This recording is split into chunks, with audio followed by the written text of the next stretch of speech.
It may seem extraordinary given what happened in the waters just behind me here within the last 24 hours, but today more people set off from these very beaches to make that same crossing to the UK. They did so in the knowledge not only of the risks but of the deadly fate that had befallen some of those who went exactly this way only yesterday. Our first report from Calais is from our Paris correspondent, Lucy Williamson. Waters that claimed at least 27 lives lay still today. They're empty beaches, a battleground between smugglers and police. Yesterday, the tragedy hit Calais. It was a tragedy that was dreaded, that was foreseen, and we have sounded the alarm on this several times, saying that the smugglers are becoming more and more careless. This tragedy stopped two nations in their tracks, but on the Channel today, it was business as usual. Arrivals in Kent this morning were loaded into a British double-decker bus. Fear just isn't enough to slow a trade greased by profit and fuelled by hope. The boats they came in on, as flimsy and dangerous as the one that capsized yesterday. Any puncture on boats like this can be fatal. The one found yesterday had deflated, the French Interior Minister said, like a child's paddling pool. There are questions here now about whether it may have been hit by a container ship. This is where the boat is thought to have set off from on its journey to the UK yesterday. A local mayor told us the people smugglers here have become much more violent over the past year and the turf wars between them more vicious. Some, he said, are now carrying guns.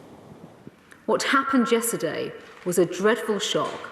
It was not a surprise, but it is also a reminder of how vulnerable people are put at peril when in the hands of criminal gangs. There is also, Madam Deputy Speaker, no quick fix. But could this tragedy have been stopped? In the UK today, suggestions that the French police should be doing more. France sent the message straight back. We are asking for an increased involvement from the British because I would like to remind you that we are holding the border for the British in a way, and that all these women and men do not want asylum in France.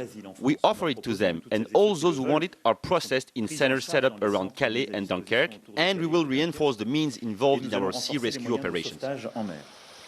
5 suspected smugglers thought to be linked to the crossing have been arrested. France says it's dismantled more than 40 networks since the beginning of this year.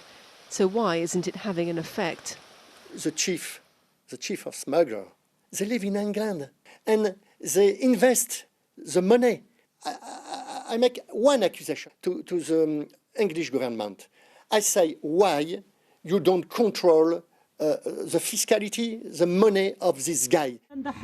In Calais and Dunkirk tonight, people gathered to remember those who died. The cold, a reminder of the conditions they faced. Many migrants say they're still planning to cross. 27 people died here yesterday, but the business that killed them lives on. Lucy Williamson, BBC News, Calais. And in Calais today, I've talked to local people who seem resigned to this happening night after night on their doorstep, who have little faith that these crossings and the smugglers, this whole situation can be brought under control. And I've also been talking to some of those who've already travelled thousands of miles from their home countries to be here and who hope to make this final stretch of the journey they want to make to the UK. Our Europe correspondent Nick Beake has been inside one makeshift camp near Dunkirk to talk to some migrants about their journey.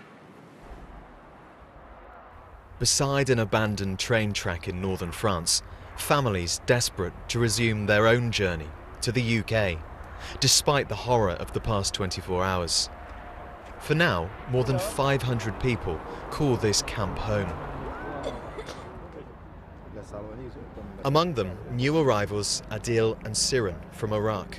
Their family has grown in the 3 years they've been on the road, trudging through more than half a dozen countries to get here.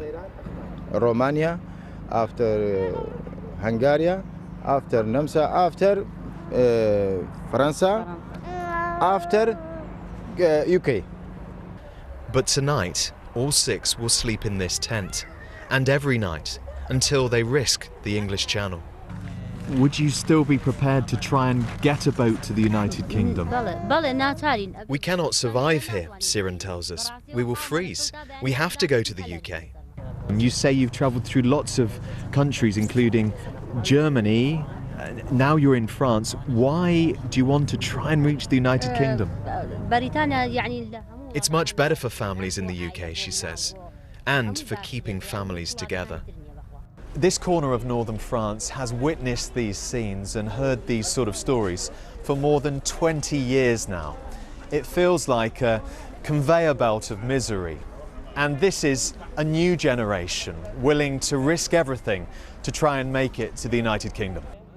We meet a group of Afghan men who say they fled the Taliban this summer. Juma wants to get to Britain so his wife can follow, along with his 3 daughters, who can then continue their studies. Have you tried to cross already on a boat? Yeah, 2 times. And what happened? The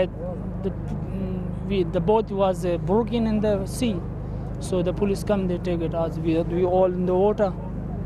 Yeah, we nearly 2 died. Juma then reveals he had briefly met 2 of those who died yesterday. I said to him, okay, good luck to go, and I'm not going to you with you. They say bye-bye. Did it look like they were hopeful?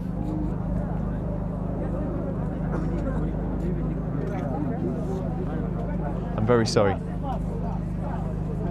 The deaths of so many of their fellow travellers has numbed many here, but it's not changed where they want to go. Nick Beake, BBC News, Dunkirk.